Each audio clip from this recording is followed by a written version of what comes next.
I would like to introduce our first speaker, which is a huge honour, e te wānau. Mililani Trask is a Native Hawaiian attorney, a founding mother of the Lannan Indigenous Women's Network. She is widely recognised as an international human rights advocate and serves as the Indigenous expert to the United Nations Permanent Forum on Indigenous Issues in its inaugural term. Auntie Mililani, as she likes to be acknowledged, he tino wahine, and there are other opportunities to hear her kōrero that she has shared online. So she will be sharing via a video, and we acknowledge that she wanted to be here live e te wānau, but wanted to also carry and make sure that she prepared us with a video just in case she couldn't be here today. She'll be sharing a perspective on the role of Indigenous women in protecting Indigenous rights with the state and some powerful recommendations on how to navigate issues of the Pacific. E te rangatira tēnei te mihi ki a koe. Aloha, I'm Mililani Trask. Thank you for including me in this event. I'm Kanaka Maoli. I'm a Native Hawaiian, and I'm here to give you a little bit background on the Pacific Indigenous Women's Network. The actual coming together legally didn't occur until 2019. That is the actual time that we formed the Pacific Indigenous Women's Network for the very reason of strengthening women's voices, Indigenous women's voices throughout the entire Pacific region, Melanesia, Micronesia, and Polynesia. Although we did not incorporate ourselves until 2019, we're actually a group of women who have worked together for nearly 30, 40 years. The beginning of this effort began when the global Indigenous community came together to demand human rights for hundreds of millions of Indigenous peoples who had been left out of the international human rights rubric. Why? Because of machinations of Western law. Everyone knew that human beings had human rights. But I was shocked when I learned that hundreds of millions of Indigenous peoples in the world weren't considered to be human. Why? Because after colonization, we lost our lands, we lost our peoples. And so international law defined us as ethnic minorities. And if only peoples have human rights, that meant that hundreds of millions of Indigenous peoples, including our cultures, did not have human rights. This began a 22-year effort in places like New York and Geneva, Switzerland, to gain those human rights. And when we finally got to those arenas, there were few voices from the largest oceanic region in the world, but those voices were loud and clear, and they came from Aotearoa in Australia. And so that's the way that we began. What are we about? What are the goals of the Pacific Indigenous Women's Network? If you take a look at what we said back then, and we have not changed, our goals are to protect and defend, to advance the human rights and fundamental freedoms of Pacific Indigenous women and children.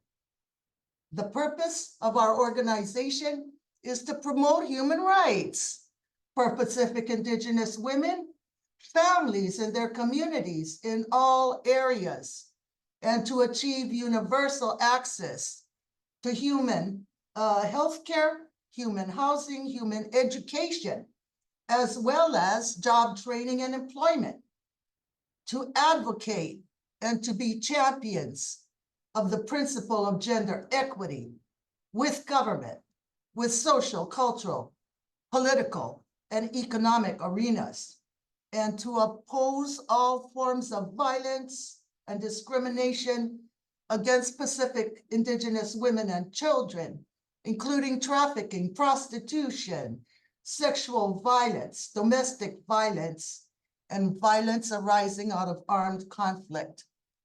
When you look at the aspirations, and there are still many paragraphs that explain the breadth and the depth of our work, but when you look at it and step back, as an Indigenous woman, you can see that these are all the common problems that arose as a result of our colonization and where we are today. Our goal collectively is to support the uplifting of Indigenous women, their family, and children, and to address not only modern, but some traditional problems as well. Because as we know, in our Pacific region, there were certain jobs that were assigned to women, but not all of our cultures were matrilineal as we see here in Hawaii.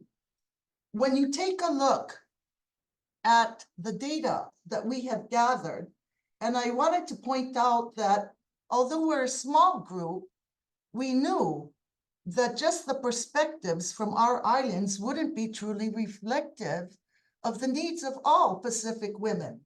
So a few years ago, we decided to create a survey. And that survey was going to show us what the real concerns were across all three of our subregions. It was very, very interesting. And it was the first time such a survey had ever been taken in terms of Indigenous Pacific women needs and those of their families and children. Because in the work we do, we never separate Indigenous women from family and children. It is just our way in the Pacific, and it doesn't really matter if you're Micronesian, Polynesian, or Melanesian. We have that tradition in the entire Pacific. So we sent out a little survey. It was put together by Indigenous women, and it was sent out broadly. The results from those Indigenous women were astounding.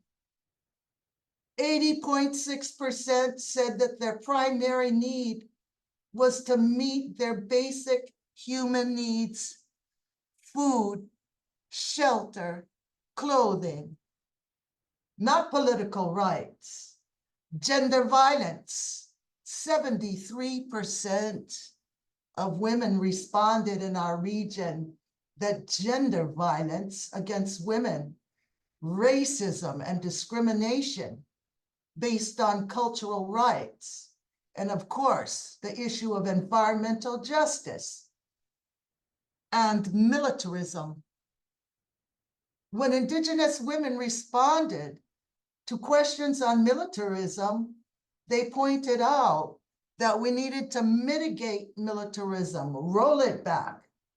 And ladies, this should not be a surprise for us, because we all know that when the great powers of the world decided to expand their instrumentalities of death and destruction, they came to the Pacific to test atomic weaponry.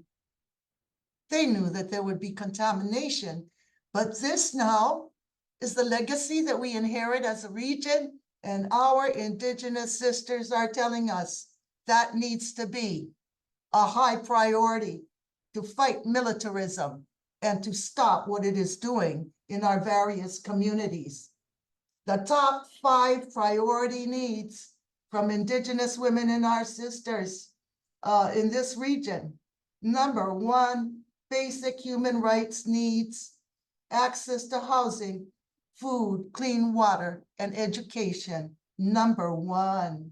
Number 2, climate crisis and mitigation, prioritizing rising sea levels, dispossession, and rendering our people into climate change refugees. Number 3, public service access to childcare, transportation, public safety, and our justice systems. Number 4, gender violence against women, including reproductive rights, sexual diversity, physical and sexual violence, and compelled child marriage. Next, environmental justice, food sovereignty, land, territories, and resources. And territories is an important one for us. When you look at the other regions in the world, why, you don't see very many remaining real examples of colonization. But you sure see it in the Pacific, don't you? Where's Guam? Why, they're still on the list of territories. What happened to the promise of self-governance? Well, they seem to be forgetting about it in our region. This is why our sisters are saying this got to go on the top 5 priority list. And finally, economic justice, the right to work, the right to have a decent salary and economic autonomy. Equitable distribution of resources is what we say. But when it comes right down to Hawaii sisters talking to Polynesian sisters, it's economic colonization, and there isn't any other term for it. What I'm doing in this presentation is to show you the progress that we are making, ladies. We're not living in the old colonial regime. Those at the United Nations, those at the seat of power, whether it's Washington, D.C. or Paris, France, for our colonial Tahitian sisters, we know who we are, where we are, and what we have to do. And when we look forward, we always make that mistake, ladies. We look to see how far we have to go, because we're measuring our progress with our dream for our people. But turn that coin around and look at the history of racism, colonization, poverty, leprosy.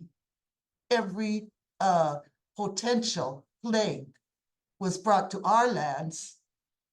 We have not vanished. We have not given up. We have the strongest voice for human rights. And if there's any proof you need, we are the ones that went into the world arena.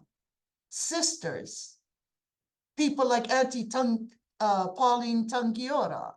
She wasn't Hawaiian. Auntie Nanako Minhinek. They came to show us.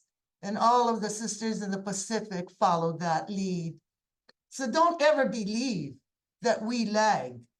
Take a look at where we are and where we were in the last generation. I have nothing but uplifting news for this. Our mana is strong. Leaders, whether they're in Washington, Geneva, or Aotearoa, wherever they are, they see us coming. And my advice to them is work with us in honesty. We are advocates for human rights, not only for ourselves, but for Mother Earth. Because remember, the earth has no rights under the white man's system. So we, her daughters, are very capable of representing her interest. Aloha for including me in this, and I hope that we will persevere. Good job, ladies. We go forward in the light of the akua. Aloha. Pupu ake I te aroha mo tō tātou mārei kura I whāriki he ona whakaaro. Mililani, thank you.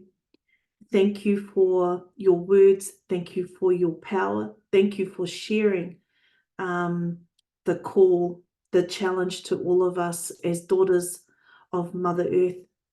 Thank you for sharing the sisterhood of our Pacific and remembering people like Pauline Tangiora, those who were not Hawaiian but were there to support and to the call to ask people to work in honesty, E mihi ana ki a koe, a tēnā no koe.